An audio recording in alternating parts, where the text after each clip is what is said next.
Hai Sobat Tentara, Terajus kembali hadir menyapa Anda dengan balas dari informasi terhangat dan inspiratif bersama saya Catherine Ellison. Inilah Terajus lengkapnya untuk Anda. Kita mulai dari Kabupaten Sidoarjo, Jawa Timur. Bangunan masjid pondok pesantren yang ada di kawasan Kecamatan Buduran, Sidoarjo, Jawa Timur, Senin sore roboh. Dari informasi yang diperoleh, insiden tragis tersebut terjadi saat para santri sedang melaksanakan sholat jamaah asar. Diduga masih ada puluhan santri yang terjebak di dalam. Hingga kini petugas gabungan masih berupaya melakukan proses evakuasi.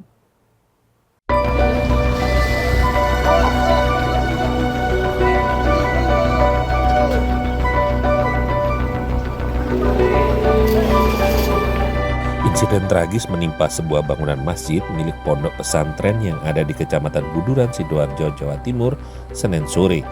Bangunan yang masih dalam proses pembangunan tersebut ambruk, menimpa puluhan santri yang dikabarkan tengah menunaikan sholat asar.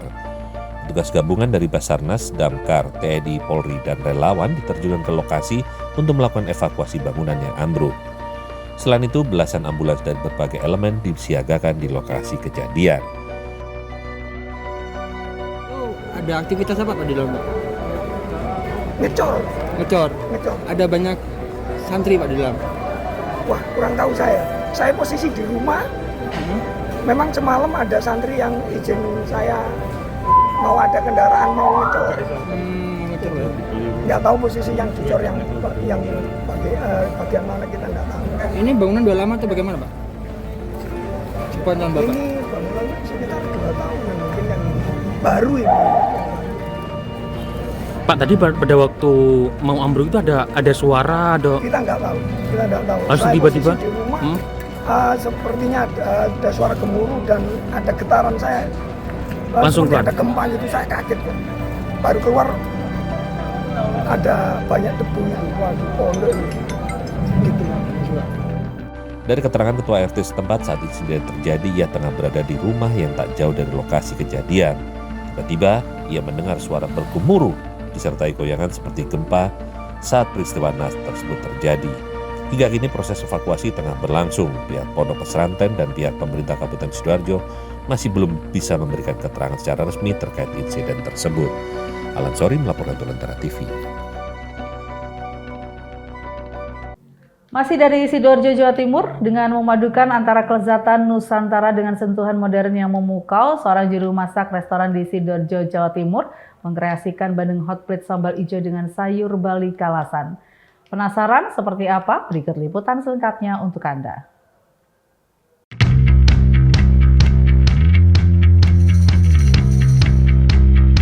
Siapa yang tak kenal dengan hidangan bandeng? Ikan air tawar yang kaya nutrisi ini sudah menjadi favorit warga Sidoarjo.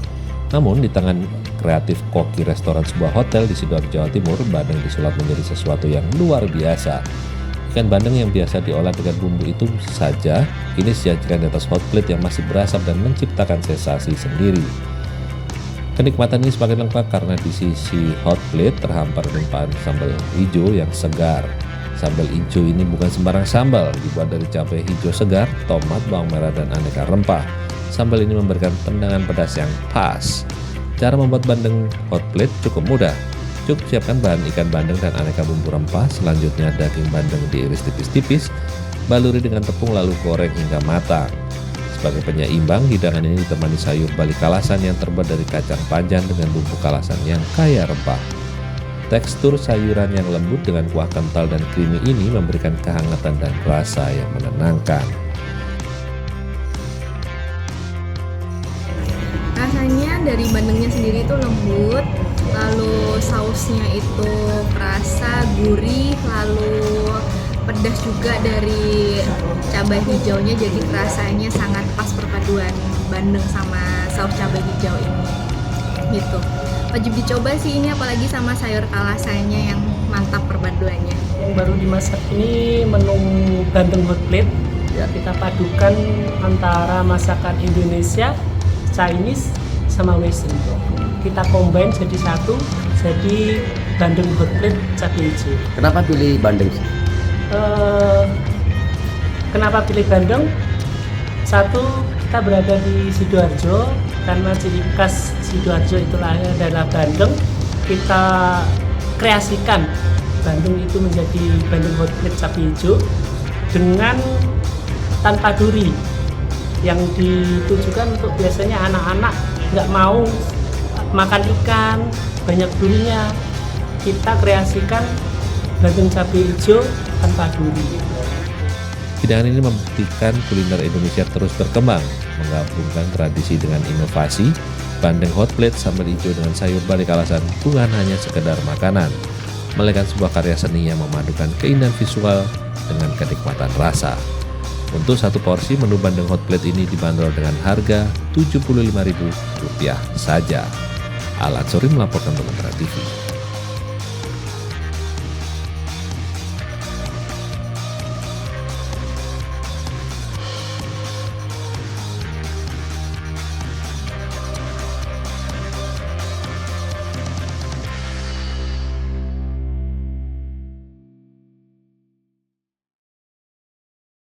Usai jeda kita akan membahas tentang restoran di Amerika Serikat yang banyak menyajikan menu-menu halal. Tetap bersama kami di Tera News.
Di kawasan ibu kota Amerika Serikat ada restoran Indonesia menawarkan sajian yang tidak hanya otentik rasanya namun juga halal.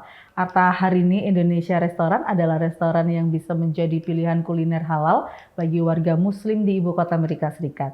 Nah, seperti apa restoran tersebut? Berikut liputan selengkapnya dari tim VOA. Sampai sekarang pun aku masih nggak nyangka bahwa kita ternyata bisa punya ini. Yang ada sekarang hanya bisa bersyukur aja. Ini adalah satu-satunya restoran Indonesia di wilayah ibu kota Washington DC. Namanya Artarini Indonesian Restaurant, tepatnya di wilayah Kensington. Kita sudah sampai di restoran halal yang otentik, Artarini Indonesian Restaurant. Oke, dari sini udah kelihatan ya, itu ada tulisan halal paling atas, pemirsa. Pemilik restoran adalah pasangan suami istri warga Indonesia, Artarini dan Wirawan. Restoran ini baru buka pertengahan tahun 2023 dan berkomitmen untuk hanya menyajikan makanan halal. This is what's nice about the DMV is we have such a big Muslim community that is diverse. So you get to actually get the cuisines of the world. Apa alasan restoran ini menyajikan makanan halal? Walau sebenarnya bahan-bahan makanan halal lebih mahal. Karena dengan halal semua orang insya Allah bisa makan, meskipun yang non muslim, ya kan, gitu.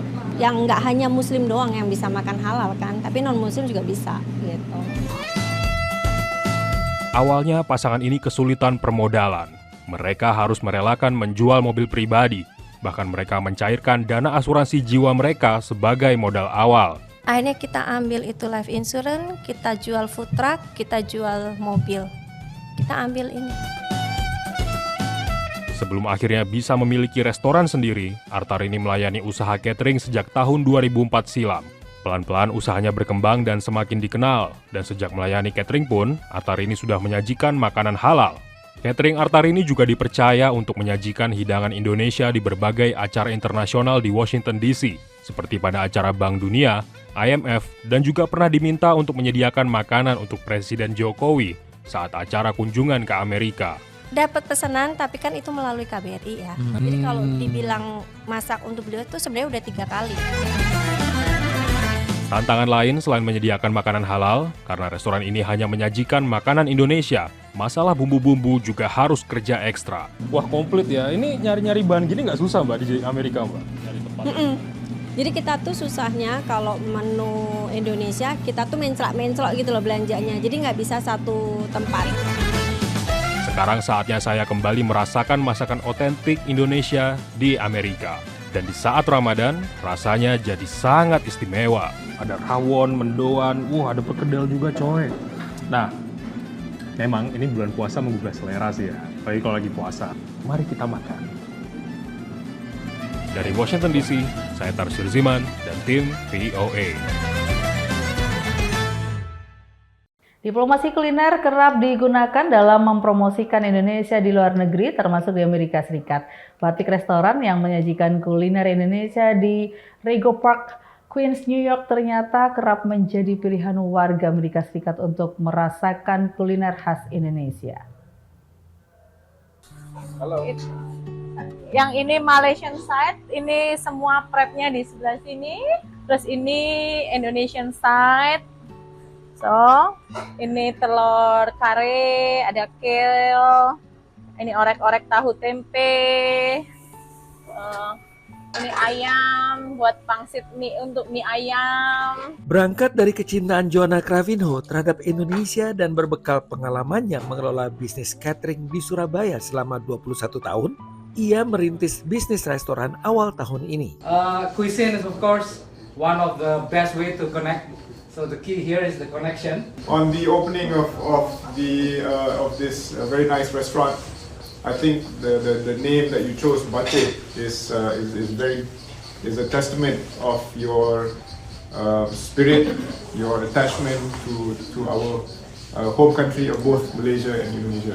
Bersama Maria Cynthia Dewi, dua bersaudara ini memperkenalkan kuliner Indonesia seperti rendang, ayam goreng batik, dan mie pangsit, serta kuliner Malaysia di Batik Restoran yang terletak di Rego Park, New York. Yang paling susah ngenalin makanan Indonesia ya. especially di daerah sini banyak orang European, banyak orang Russian. Mereka masih nggak tahu makanan Indonesia. Mostly they only know Malaysian, but they know Bali. But they don't know Indonesia. Namun menurut Joanna, makanan Indonesia lebih banyak dipesan oleh warga Amerika yang ingin mencoba, serta diaspora Indonesia dan Filipina yang juga banyak datang ke restoran ini. Seperti Chris dan Sam yang baru pertama kali mencoba makanan Indonesia dan Malaysia. It's pretty good. Like, you know, it's more diverse now. You know, like have more choices. I think the taste, the spice, you know, like it has more flavor into it. It's like you know, like mix of Malaysian, Thai, but it tastes good, guys. Just come and check it out. Beberapa pejabat negara dari Indonesia juga sempat mampir ke Batik Restoran. Salah satunya Sandiaga Uno, Menteri Pariwisata dan Ekonomi Kreatif yang mendukung upaya para diaspora memperkenalkan Indonesia di Amerika. Kita ingin diaspora kita aktif mempromosikan produk ekonomi kreatif terbaik kita, yaitu kuliner Indonesia. Kita harapkan nanti juga bisa bekerja sama untuk mempromosikan destinasi wisata di Indonesia. Jadi sesuai dengan apa misinya Pak Sandiaga Uno, itu Spice Up the World. Jadi kita mengikuti dengan tema itu, kita berharap bahwa makanan Indonesia yang masih susah untuk dikenal dan tidak dikenal masyarakat bisa diterima oleh semua kalangan. Mendapatkan ulasan bagus dari pelanggan menjadi salah satu target dari Batik Restoran. Kita train, kita punya server sebaik-baiknya, kita train, kita punya chef sebaik-baiknya, bahwa kita bagaimanapun di Amerika adalah customer is number one. Dari Rego Park, New York, Naratama, Nia Iman Santoso, VOA.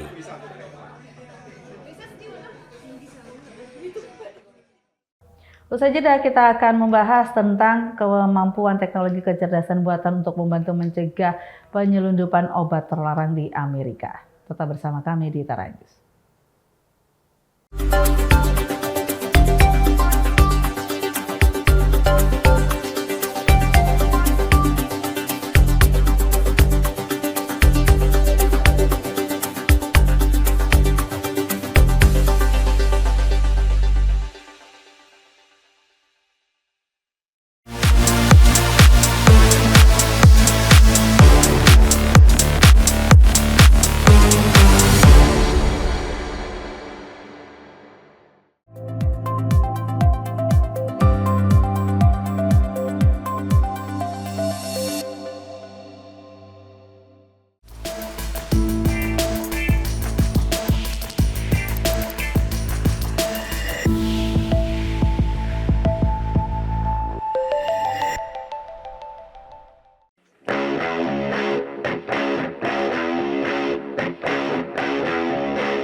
Kembali Anda menyaksikan Tera News, teknologi kecerdasan buatan atau AI kini bisa dimanfaatkan di berbagai bidang termasuk sektor penegakan hukum. Departemen Keamanan Dalam Negeri Amerika Serikat sebelum lama ini membentuk sebuah gugus tugas untuk mengkaji kemampuan AI dalam membantu mendeteksi penyeludupan obat-obatan terlarang ke Amerika Serikat. Perbatasan Amerika Serikat dan Meksiko yang adalah pintu gerbang penting bagi arus manusia dan perdagangan kini semakin rentan terhadap penyelundupan obat-obatan berbahaya seperti fentanyl. Untuk mengatasi hal ini, Menteri Keamanan Dalam Negeri Amerika Alejandro Mayorkas April lalu mengumumkan pembentukan gugus tugas baru. Drug trafficking organizations have grown in sophistication and power. Penelitian ini antara lain akan melihat bagaimana kecerdasan buatan dapat digunakan untuk mendeteksi dan melawan aliran obat-obatan terlarang ke Amerika. We will explore using this technology to better detect fentanyl shipments. Menurut mantan direktur di Lembaga Bea Cukai dan Perlindungan Perbatasan AS Pat Simmons, ada sistem di pasar saat ini yang dapat ditingkatkan lewat pemanfaatan AI. Salah satu contoh adalah sistem tomografi muon yang bisa menghasilkan gambar yang lebih akurat dari objek yang dipindai dibanding teknologi sinar X yang dipakai saat ini. If there's dense cargo in there, X-ray can't penetrate it. So if you use a muon tomography system, it can penetrate and allows the officers to see exactly what's inside of a dense object. Sistem ini bisa sangat efektif untuk truk kontainer yang penuh kargo di mana fentanyl bisa disembunyikan. AI juga bisa membantu dalam bidang intelijen dan analisis prediktif terhadap kendaraan yang melintasi perbatasan. Who are the people that are coming across? How often do they come across? And then also the vehicle and the license registration. How often are they coming across? And so there are those kinds of pieces of information that I would task AI to try and tease out. Gugus tugas kecerdasan buatan atau AI ini akan melaporkan temuan mereka kepada Departemen Keamanan Dalam Negeri Amerika Serikat dalam beberapa bulan mendatang. Dari Arlington, Virginia, saya Helmi Yohanes dan tim VOA. Gelombang penembakan massal yang sering terjadi di Amerika Serikat memicu sejumlah pihak untuk fokus pada cara mencegah pemakaian senjata secara tidak benar seperti itu. Nah, salah satunya adalah pengembangan teknologi perangkat lunak untuk mendeteksi senjata api dengan memanfaatkan sistem kamera pemantau yang sudah ada. Boom, boom, boom, boom. There's gunshot. I see dead bodies on the floor. Kekerasan senjata di Amerika telah mencapai tingkat seperti epidemi. I'm really terrified. Dan banyak warga Amerika muak. We are enraged. We are disgusted. Meski sikap Amerika terhadap hak senjata dan undang-undang pengendalian senjata masih terbelah, namun tragedi penembakan massal di sekolah, supermarket, dan pawai komunitas belum lama ini semakin mengedepankan teknologi yang bisa membantu mengurangi kematian akibat senjata. I saw people were doing facial recognition technology, and I was like, what if we use existing security cameras to detect guns? Perusahaan Mike, Zero Eyes, mengembangkan perangkat lunak pendeteksi senjata memakai kecerdasan buatan untuk menganalisis data dari kamera keamanan yang ada guna mencari senjata. Setelah perangkat lunak menentukan ada senjata yang terlihat, we hit dispatch and that alert goes through to our clients and simultaneously will go to 911. SMA Regional Rancho Cache Valley di New Jersey adalah yang pertama memakai perangkat lunak ini. Sekolah mengadakan latihan penembak aktif dengan teknologi yang membawa mereka ke sang penembak dalam waktu sekitar 90 detik, yakni separuh waktu yang dibutuhkan dalam latihan serupa tanpa teknologi. In these situations, it's all about minimizing the time, which minimizes casualties. Untuk venue yang besar, ada yang beralih ke gerbang buatan Evolve Technology yang memakai pemindai dengan sensor gelombang milimeter dan teknologi lain yang bisa mendeteksi senjata dan senjata lainnya dengan cepat. We use advanced technology like artificial intelligence to find and discriminate between a phone and a firearm, for example. Ada lebih dari 300 penembakan massal di Amerika sepanjang tahun ini. Meskipun teknologi seperti ini tidak bisa menjamin akan mencegah lebih banyak penembakan massal, tapi ini adalah salah satu upaya untuk menjaga agar ruang publik tetap aman. Dari Arlington, Virginia, saya Helmi Yohanes dan tim VOA. Informasi dari Amerika Serikat tadi mengakhiri Tara News saat ini. Anda dapat saksikan kembali tayangan saat ini di YouTube channel kami Lantara TV Media dan website kami lantara.tv. Saya Catherine Nelson, pamit undur diri. Terima kasih dan sampai jumpa.